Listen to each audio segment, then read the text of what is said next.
ഷെയ്ഖുമാരെന്നൊക്കെ പറഞ്ഞ രാജാക്കന്മാരെ പോലെയല്ലേ? പലതരത്തിലുള്ള ഷെയ്ഖുമാരുണ്ട്. ദുബായ് ഷെയ്ഖ്, ഷാർജ ഷെയ്ഖ്. ഈ ഷാർജ ഷെയ്ഖ് ഷാർജയിൽ മാത്രമേ കാണുള്ളൂ. പിന്നെ മിൽക്ക് ഷെയ്ഖ്. Milk shake? ആ, ഒട്ടകത്തിന്റെ പാല് മാത്രം വിറ്റ് ജീവിക്കുന്ന ഷെയ്ഖുകളാണ് മിൽക്ക് ഷെയ്ഖുകൾ. ശരിക്കും അങ്ങനെയുണ്ട്, സത്യം. അവരോടൊക്കെ സംസാരിച്ചിട്ടുണ്ടോ? എനിക്ക് ഇതിനല്ലേ പണി. അറബി സംസാരിക്കും. പിന്നെ അറബി സംസാരിക്കാതിരിക്കുവോ? എല്ലാവരും ഊമയെ കഴിഞ്ഞ അല്ലേട്ടാ, ഏട്ടൻ അറബി സംസാരിക്കുമോന്ന്? ഞാൻ ചെന്ന സമയത്ത് കുറച്ച് കഷ്ടപ്പെട്ടു. പിന്നെ ഞാനൊരു സൂത്രം മനസ്സിലാക്കി. ഞാൻ എന്താ ചെയ്തെന്നറിയോ? നല്ല ചൂടുള്ള പുഴുങ്ങിയ മുട്ട ഉരുളക്കിഴങ്ങൊക്കെ എടുത്ത് വായിലിട്ടിട്ട് മലയാളത്തിൽ സംസാരിക്കും. സംഭവം അറബിക്ക് മനസ്സിലാവുകയും ചെയ്യും, എന്റെ കാര്യം നടക്കുകയും ചെയ്യും. ഞാൻ എന്നെ കൊണ്ട് തോറ്റു. എനിക്ക് വയ്യാട്ടോ. നീ കേട്ടോടാ ഇവന്റെ ഓരോ ദുബായ് തമാശ. ഇനിയുണ്ട് കൊറേ. അമ്മ വേഗം ഭക്ഷണം എടുത്തു വെക്ക്. ഇന്ന് വയറ് നിറച്ച് കഴിച്ചിട്ട് സുഖമായിട്ടൊന്ന് ഉറങ്ങണം. കുറെ നാളായിട്ട് ഊണ് ഉറക്കവും ഇല്ലാതെ ആ പരമശിവത്തെ പിടിക്കാൻ നടക്കുകയില്ലായിരുന്നു. എന്നിട്ടാളെ കിട്ടിയോട്ടാ? ഫുൾ ഡീറ്റെയിൽസ് കിട്ടി. വാളയാർ പരമശിവം, ഫാദർ നിൽ, മദർ നിൽ, native place Palakkad border.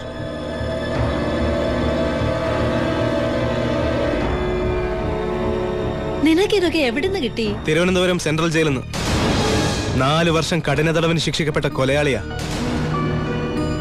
Jail റെക്കോർഡ്സിൽ photo സഹിതമുണ്ട്. നീ പോയി കുളിച്ചിട്ട് വാ, ഞാൻ ആഹാരം എടുത്തു വെക്കാം.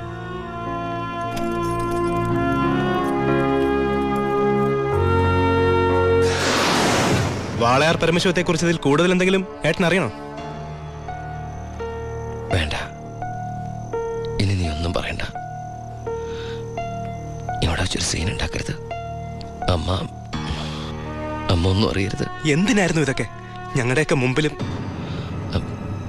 സാഹചര്യങ്ങൾ അങ്ങനെ. ഇതൊക്കെ എല്ലാ ക്രിമിനൽസിന്റെ ന്യായീകരണങ്ങളാ. ബാലു, ഈ യൂണിഫോമിന്റെ മുന്നിൽ ഏട്ടനനിയൻ ബന്ധമില്ല. സറണ്ടർ ആകണം. എന്തിന്? സ്പിരിറ്റ് എടുത്തേനോ? എന്താ തെളിവ്? അതല്ല, ചിന്നാടൻ ബാബുവിനെ കുത്തിക്കൊല്ലാൻ ശ്രമിച്ച കേസിന്. ഓ, വാറണ്ടുണ്ട്.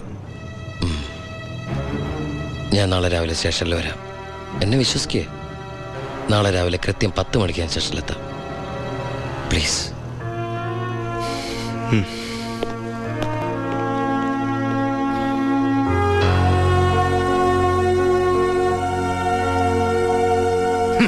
പരമശിവൻ സ്വന്തം ഏട്ടനാണെന്ന് അറിഞ്ഞോടെ പിടിക്കാനുള്ള ആവേശമൊക്കെ പോയല്ലേ? ആ കള്ള റാസ്കലിന്റെ വാക്ക് കേട്ട് കൈയോടെ അറസ്റ്റ് ചെയ്യാണ്ട് വന്നിരിക്കുന്നു. അവൻ പറഞ്ഞ സമയമൊക്കെ കഴിഞ്ഞു. എടോ, താൻ ഇത്രയ്ക്ക് മണ്ടനായി പോയല്ലോ. ഇത്രയും വലിയൊരു ക്രിമിനല് പോലീസിന് മുമ്പിൽ തലവെച്ച് കൊടുക്കും തോന്നുന്നുണ്ടോ എനിക്ക്? യൂസ്ലെസ്. തൊപ്പി ഒരു കളഞ്ഞിട്ട് ഇറങ്ങി പോടോ. May I come in sir? Sharp 10 o'clock.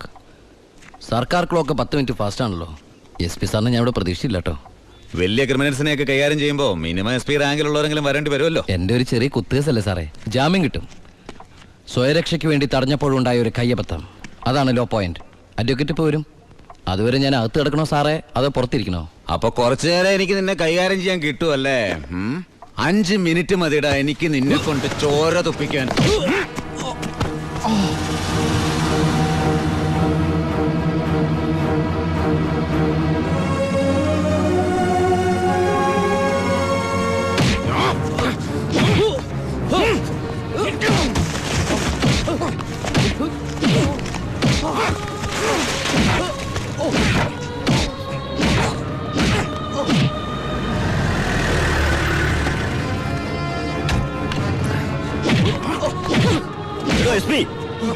ഇനി അവനെ തൊട്ടുപോകരുത്.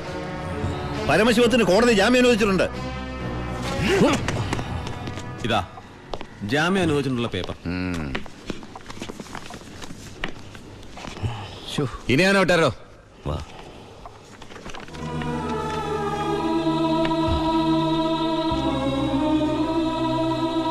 നിനക്കെന്നെ തല്ലണമെങ്കിൽ അത് വീട്ടിൽ വെച്ചാ കാര്യന്നില്ലേ?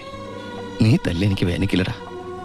ഇതിപ്പോ SP സാറിനെ കൊണ്ട് കൊള്ളാം. SI SP കൊണ്ട് തല്ലിക്കുക. ഇവൻ മിടുക്കനാണ് ബായ്, മിടുക്കൻ. ഇവന്റെ അനിയനാണെന്നുള്ള ഒറ്റ കാരണം കൊണ്ടാണ് നീ ഇപ്പൊ ഇങ്ങനെ നീണ്ടു തുറന്നിരിക്കുന്നത്. അല്ലേ പണ്ടേക്ക് പണ്ടേ നീയൊക്കെ നടറോട്ടി കിടന്ന ഇടഞ്ഞേനെ. ബായ് ബായ് വാ.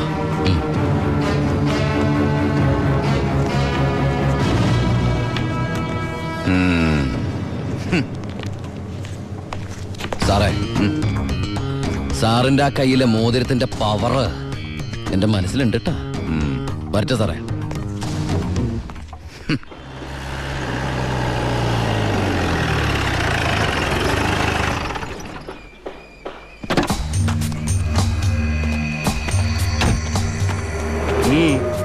ഏട്ടനുണ്ടോ? ഏട്ടനല്ല, പരമശിവ, വാളയാർ പരമശിവ. എന്താ, എനിക്കെതിരെ പുതിയ വല്ല വാറണ്ടും ഉണ്ടോ? ഏട്ടനോട് SP പെട്ടെന്ന് അങ്ങനെ പെരുമാറുന്ന ഞാൻ വിചാരിച്ചില്ല. അത് പോട്ടെ, സാറിപ്പോ ഒന്ന് കാര്യം പറ. എനിക്ക് ഏട്ടനോട് തനിച്ചൊന്ന് സംസാരിക്കണം. അച്ഛാ. ആ, എല്ലാരും പോയട്ടെ, പോയി ജോലി ചെയ്യേ. പറയേ. ഏട്ടന്റെ പേരിലുള്ള ആ കേസിന് ഇനി കോടതി വിധിയെ മാത്രം പേടിച്ചാൽ മതി. അതെനിക്കറിയാം. ഇനി ഈ തൊഴിൽ വേണ്ട. അങ്ങനെ പെട്ടെന്ന് അവസാനിപ്പിക്കാൻ പറ്റുന്നല്ലേ ഈ പണി? ഒരുപാട് കമ്മിറ്റ്മെന്റ്സ് ഉണ്ട്. ആരോട്? അതൊന്നും പറഞ്ഞാൽ നിനക്ക് മനസ്സിലാവില്ല. ഞാൻ വഴിയെല്ലാം നിർത്തിക്കോളാം. പറ്റില്ല. എനിക്കിത്തിരി പ്രശ്നങ്ങളോട് ബാക്കിയുണ്ട്. എന്ത് പ്രശ്നം? എന്ത് പ്രശ്നം എനിക്കില്ലാത്ത? എന്നും എനിക്ക് പ്രശ്നങ്ങൾ തന്നെയല്ലേ. വളർന്നപ്പോ മുതൽ കുടുംബത്തിന് ചുമതല, തീർത്താ തീരാത്ത കടങ്ങളുടെ ബാധ്യത, നിന്റെ പഠിപ്പ്, അനീതിയുടെ പഠിപ്പ്, ഇനി അവളുടെ കല്യാണം. ഒന്നും പറഞ്ഞിട്ട് കാര്യമില്ലെന്നറിയാം. ആ കറിയാച്ചന്റെ കടവങ്ങളും തീർത്താ നിർത്തിക്കോളാം ഞാനെല്ലാം. അതൊന്നും എനിക്ക് കേൾക്കണ്ട. പിന്നെ എന്താ നിനക്ക് കേൾക്കേണ്ടത്? നീ തീർക്കുവാ കടം. അയാൾക്ക് അരമാസത്തെ പലിശ കൊടുക്കാൻ തികയില്ലോ നിനക്ക് കിട്ടുന്ന ശമ്പളം. വേണ്ട, പറഞ്ഞ ചിലപ്പോ കൂടിപ്പോവും. ഇനി ഞാനായിട്ട് നിനക്കൊരു പ്രശ്നം ഉണ്ടാക്കില്ല. പോരെ? പോരാ, എനിക്ക് നാണക്കേടാ. ഡിപ്പാർട്ട്മെന്റ് മുന്നിലും പബ്ലിക്കിന്റെ മുന്നിലും എന്റെ ഏട്ടൻ ഒരു കള്ളനാണെന്ന് പറയുന്നത് എനിക്ക് കുറച്ചില്ല. കുറച്ചില്ലോ? എടാ, നീ ഇട്ടിരിക്കുന്ന യൂണിഫോമിന് വരെ ഞാൻ കടത്തിയ സ്പിരിറ്റിന്റെ മണമുണ്ട്. അത് മറക്കല്ലേ. നീ പോ. പിന്നെ അനിയൻ SI ആണെന്ന സ്വാധീനം വെച്ച് സ്പിരിറ്റ് കടത്താനാണ് പരിപാടിയെങ്കിൽ അത് നടക്കില്ല. ഇനി ഒറ്റ ലോഡ് സ്പിരിറ്റ് പോലും പരമശിവം കടത്തില്ല. അതിന് ഞാൻ സമ്മതിക്കില്ല. എടാ, പരമശിവം സ്പിരിറ്റ് എടുത്താൻ തുടങ്ങിയിട്ട് കാലം കുറച്ചായി. ഇതുപോലെ പല വെല്ലുവിളികൾ നേരിട്ടിട്ടുണ്ട്. ഇനി നിന്നോടാണെങ്കിലും അങ്ങനെ തന്നെ. നീ വേണമെങ്കിൽ സമയം കുറിച്ചിട്ടോ. നാളെ രാത്രി കൃത്യം 9-നും 10-നും ഇടയ്ക്ക് വാളയാർ ചെക്ക് പോസ്റ്റിലൂടെ എന്റെ ലോഡുകൾ കടന്നു പോവും. നിനക്ക് തടയാമെങ്കിൽ നീ തടഞ്ഞോ.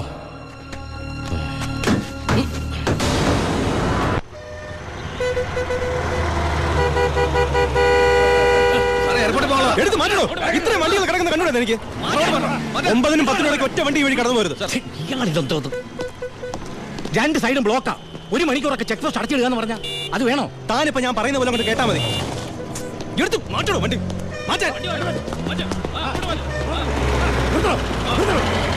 ചേട്ടനും അനിയനും തമ്മിലുള്ള വാശിക്കായി ഈ പ്രഹസനം. കഷ്ടമാണ് സാർ. SP യുടെ ഓർഡർ അനുസരിക്കാതെ പറ്റൂ. സാർ, ഒരു കോളുണ്ട്. ആരാടോ? SP ആണ് സാർ. സർ, പാലക്കാട് ചിറ്റൂർ വൻ തീപിടുത്തം. നമ്മുടെ ഫയർഫോഴ്സ് സഫീഷ്യന്റ് അല്ല. കോയമ്പത്തൂർ ഇൻഫോം ചെയ്തിട്ടുണ്ട്. ഏത് നിമിഷം അവിടുന്ന് ഫയർ എഞ്ചിൻ വരും. So open the check post and clear the route. Coimbatore fire force വരുന്നുണ്ട്. എല്ലാ ചെക്ക് പോസ്റ്റുകളും ഓപ്പൺ ചെയ്യണം. അറിയാം സർ. ആ ബാരിക്കേഡ്സ് എടുത്ത് മാറ്റൂ. Quick.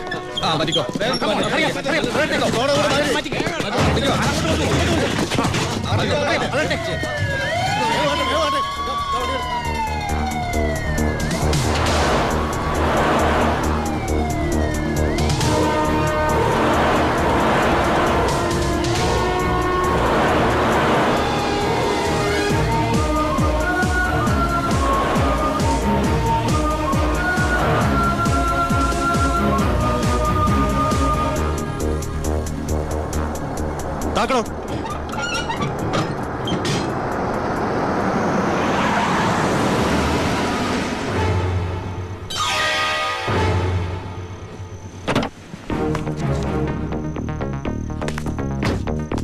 പാലക്കാട് ചിറ്റൂരിൽ വലിയ തീപിടുത്തം. കോയമ്പത്തൂരിൽ നിന്നുള്ള ഫയർ എഞ്ചിൻ ഇതുവഴി കുറച്ചു നേരം മുമ്പ് കടന്നുപോയി എന്റെ സ്പിരിറ്റുമായിട്ട്. ഷാർപ്പ് 10.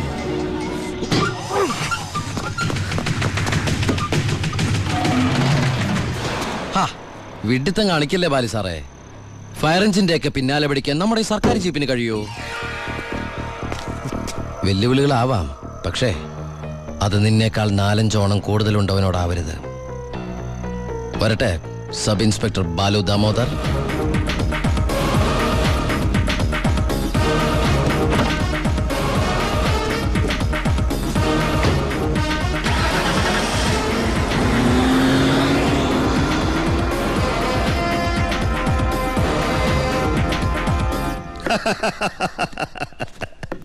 ഇന്നാണ് എന്റെ ജീവിതത്തിലെ ഏറ്റവും സന്തോഷമുള്ള ദിവസം.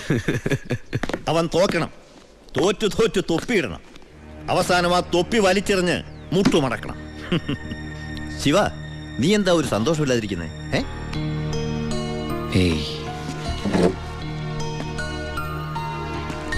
എന്റെ അനിയൻ പഠിച്ച പോലീസ് ഓഫീസർ ആവണം. ആരുടെ മുമ്പിലും തലകുനിക്കാത്ത വലിയ ഓഫീസർ. അതായിരുന്നു എൻ്റെ ആഗ്രഹം. പക്ഷെ അവൻ എൻ്റെ മുമ്പിൽ തോറ്റപ്പോ ശരിക്കും ഞാനല്ലേ ബായി തോറ്റത്. ശിവ, ഓരോ തവണ ഞാൻ അവൻ്റെ മുമ്പിൽ ജയിക്കുമ്പോഴും എൻ്റെ മനസ്സ് വിങ്ങായിരുന്നു.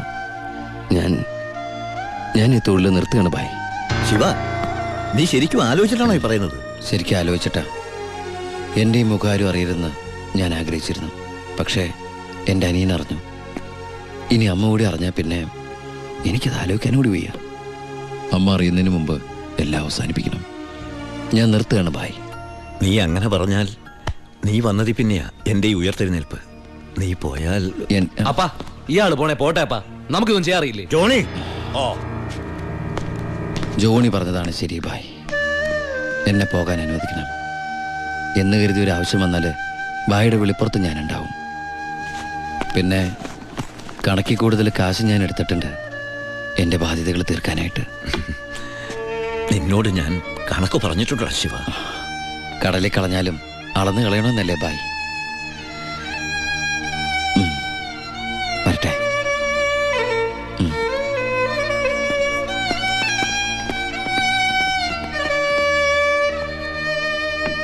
ഇപ്പോഴാ നീ ഒരു ആൺകുട്ടിയാണെന്ന് എനിക്ക് തോന്നിയത്. അച്ഛന്റെ കടങ്ങളെല്ലാം വീട്ടി ഇനി നിനക്ക് ഈ നാട്ടിൽ നെഞ്ച് വിരിച്ച് നടക്കാം. ഇത് നിന്റെ വസ്തുവിന്റെ പ്രമാണം ഒറിജിനൽ. ഇത് ഈ വസ്തു എനിക്ക് തീരെഴുതി തന്ന പ്രമാണം. ഇതൊരു ഉറപ്പിന് വേണ്ടി നിന്റെ അമ്മയുടെ ഞാൻ ഒപ്പിട്ട് മേടിച്ച ബ്ലാങ്ക് പേപ്പറും ചെക്കും. ഇനി എന്നാത്തിനാ നിന്റെ കണ്ണു നിറയുന്നേ? ഇത് തിരിച്ചിട്ടാൻ വേണ്ടി ഞാൻ ഒരുപാട് അനുഭവിച്ചേ. ഇപ്പൊ സന്തോഷമായില്ലയോ? സത്യത്തിൽ നിന്റെ വീടും പറമ്പും എന്റേതാകുമെന്ന് പ്രതീക്ഷിച്ച എന്റെ ഭാര്യ ശോശാമ്മ സ്വപ്നം കണ്ട് കഴിയായിരുന്നു. സാരമില്ല, ഞാൻ അവളെ പറഞ്ഞ് മനസ്സിലായിക്കൊള്ളാം. ആവശ്യം വരുമ്പോ നീ വീണ്ടും എന്റെ അടുത്ത് വരുമെന്ന്.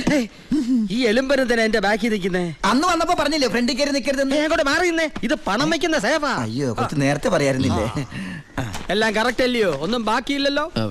അല്ല, എന്തോ ഒന്നും മറന്ന പോലെ. എനിക്കുള്ളതാണോ? അതെ. എനിക്ക് വേഗം തന്നോ, മറക്കണ്ട. തന്നേ. ഇപ്പോഴെനിക്ക് സമാധാനായത്. പലിശ പലിശ പലിശ. അപ്പൊ എല്ലാം സെറ്റിലായില്ലേ? അല്ല, കറിയാച്ചിന് ഞാൻ തന്നത് തിരിച്ചു തരാൻ തോന്നുന്നുണ്ടോ? ഇല്ല, വാങ്ങിച്ചേ ശീലമുള്ളൂ, കൊടുത്ത് ശീലമില്ല. അപ്പൊ എല്ലാം പറഞ്ഞ പോലെ നമുക്ക് പിന്നെ കാണാം. ഇങ്ങനെ കാണാനാണ്, ഇനി കാണണമെന്നില്ല. അതൊക്കെ അറിയാച്ചാ. ഇതെന്നാ ചുമ്മാ ഒരു രസത്തിന് രണ്ടടിച്ച ഒന്ന് ഫ്രീ. ഇവിടെ നടന്നത് പുറത്താരോടും പറയണ്ട. പലിശ തവണകളായിട്ട് അടച്ചു തീർക്കേണ്ടവർ ഇതുപോലെ അടിച്ചു തീർക്കും. ഇന്നത്തെ ഇൻട്രസ്റ്റ് എല്ലാം പോയി.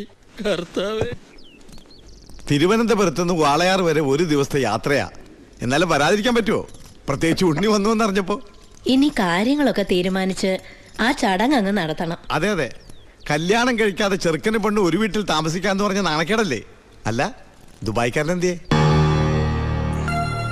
അത്യാവശ്യമായിട്ട് ആരെയോ കാണാൻ പോയിരിക്കുക. വരും. ഓ, ചെറുക്കനെ കുറിച്ച് എന്റെ ബന്ധുവീട്ടുകാരൊക്കെ അന്വേഷിക്കുന്നുണ്ട്. ഞാൻ പറഞ്ഞു വരുമ്പോ ഒരു ഫോട്ടോ കൊണ്ടുവരാന്ന്. അതിനെന്താ, ഇവിടെ എത്ര ഫോട്ടോ വേണമെങ്കിലും ഉണ്ട്. ഞാൻ എടുത്തോണ്ട് വരാം.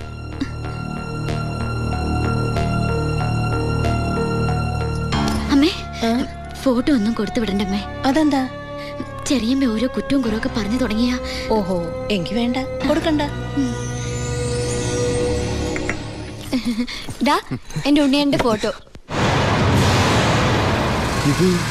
ഇത് പരമശിവല്ലേ? പരമശിവോ? ഇതെന്റെ ഉണ്ണിയേട്ടനാ. 4 കൊല്ലം സെൻട്രൽ ജയിലിൽ കിടന്ന പരമശിവത്തെ എനിക്കറിയില്ലേ? വെറുതെ അല്ല 10 കാശ് സ്ത്രീധനം വേണ്ടെന്ന് പറഞ്ഞ് ഗോപിയെ പിടിച്ചവിടെ നിർത്തിയത്. കൊലയാളിക്ക് വേറെ ആര് പെണ്ണു കൊടുക്കാനാ? എന്തൊക്കെയാണ് ഈ പറയുന്നത്? ഇത് ദിവാകരൻ ഉദ്ദേശിക്കുന്ന ആളല്ല. അതെ. വീട്ടിൽ കയറി വന്ന് എന്റെ ഉണ്ണിയെ കുറിച്ച് അനാവശ്യം പറഞ്ഞാലുണ്ടല്ലോ. തർക്കിക്കണ്ടമ്മേ. ശരിയാ മോനെ, ദുബായിന്നും പറഞ്ഞ് നമ്മളെയൊക്കെ പറഞ്ഞ് പറ്റിക്കായിരുന്നമ്മേ ഏട്ടൻ. അയ്യോ,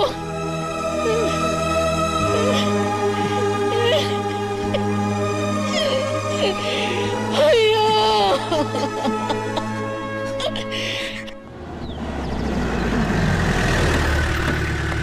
അമ്മേ, അമ്മേ, ഇതെടുക്ക. ആ കറിയാച്ചിന് കൊടുക്കാനുള്ള കാശ് മുഴുവൻ ഞാൻ കൊടുത്തു തീർത്തമ്മേ. ഇനി എന്റെ അമ്മയുടെ പേരിൽ ഒരു ബാധ്യതയില്ല. ദാ നമ്മുടെ തറവാടിന്റെ ആധാരം കണ്ട. എന്താ ഭാരതിയമ്മയ്ക്ക് സന്തോഷായില്ലേ? നീയാണോടാ പരമശിവം?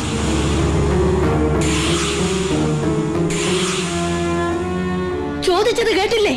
നീയാണോ പരമശിവം? അമ്മേ, ആരതൊക്കെ? നീ പരമശിവ വല്ലത് എന്റെ മുമ്പിൽ വെച്ച് പറയണ നിന്റെ അമ്മയോട്.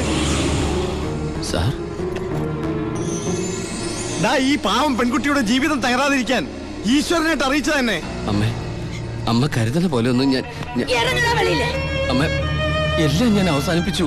ഇനി ഒരു തെറ്റും ഞാൻ ചെയ്യില്ല. വേണ്ട, എനിക്കൊന്നും കേൾക്കണ്ട. നിന്നെ പോലൊരു മകനെ എനിക്ക് വേണ്ട. നിന്നെ കാണുന്നത് തന്നെ എനിക്ക് പേടിയാ.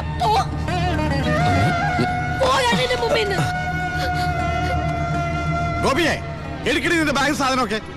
നിങ്ങളൊക്കെ കൂടി നശിപ്പിച്ചത് ഈ പെൺകുട്ടിയുടെ ജീവിത. ഇനി ആര് കെട്ടുള്ളേ? അവള് വരുന്നില്ല. ഗോപിക എന്റെ മോനെ കൊണ്ട് കെട്ടിച്ചോളാമെന്നാണ് ഞാൻ നിങ്ങളോട് വാക്ക് പറഞ്ഞത്. അത് തന്നെ നടക്കും. എനിക്ക് ആ മക്കള് രണ്ടാ. അമ്മേ,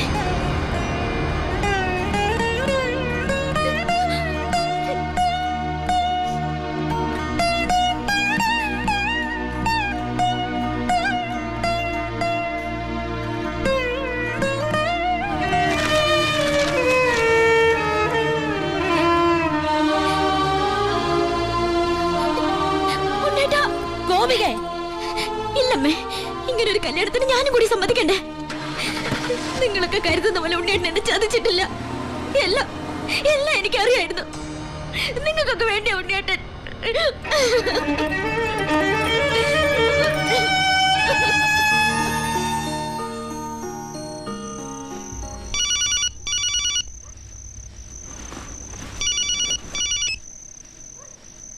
ഹലോ ശിവ, ഞാനാടാ ഭായി.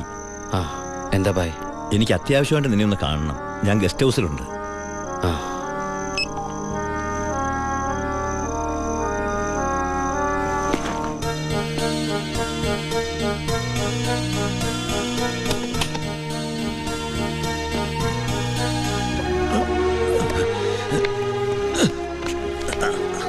എന്താ ഭായ്? എൻ്റെ മോൻ അവനൊരു എഴുത്തിയാട്ടക്കാരനാണെന്ന് നിനക്കറിയാമല്ലോ. നിന്നോടുള്ള വാശി തീർക്കാൻ അവൻ ലോഡുമായിട്ട് പോയി. പോലീസ് പിടിച്ചു. അല്ല, നിന്റെ അനിയൻ പിടിച്ചു. അവൻ എന്നോടുള്ള പക തീർക്കും. എനിക്കെൻ്റെ മോനെ വേണം. ഒരു പോറല് പോലും ഏൽക്കാതെ എനിക്കെൻ്റെ മോനെ തിരിച്ചു വേണം. തരില്ലടാ നീ.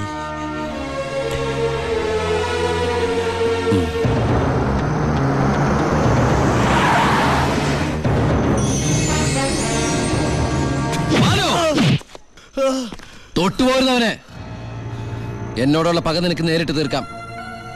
പുറത്ത് കിടക്കുന്ന ലോറിയിലൂടെ എന്റേതാ. വണ്ടി ഓടിച്ചത് ഞാനാ. എവിടെ വേണമെങ്കിലും എഴുതി ഒപ്പിട്ട് തരാം. പരമശിവത്തിന് സെന്റിമെന്റ്സോ? സ്വന്തം കുടുംബത്തോടില്ലാത്ത സ്നേഹം ലോക്കൽ ക്രിമിനലിനോട്. Malu, no. Sub inspector Balu Damodar. വിട്ടുതരില്ല ഞാനവനെ. ഇല്ലാത്തതും തെളിയാത്തതുമായ സർവ്വ ചാർജ് ഇവന്റെ മേൽ കെട്ടിവെച്ച് ഞാൻ തന്നെ എഴുതി ഉണ്ടാക്കിയ FIR ആയത്. കോടതിയിൽ നിന്ന് പോലും അവനെ ആർക്കും കിട്ടില്ല. എടാ, 24 മണിക്കൂർ കൂടുതൽ നിനക്ക് അവനെ കസ്റ്റഡിയിൽ വെക്കാൻ പറ്റില്ലല്ലോ. ഞാൻ ജീവിച്ചിരിപ്പുണ്ടെങ്കിൽ നാളെ ഇവനെ കോടതിയിൽ നിന്ന് പുഷ്പം പോലെ ഇറക്കി കൊണ്ടുവരും. ജോണി, നീ ധൈര്യമായിട്ടിരിക്കടാ. ഞാനല്ലേ പറയണേ.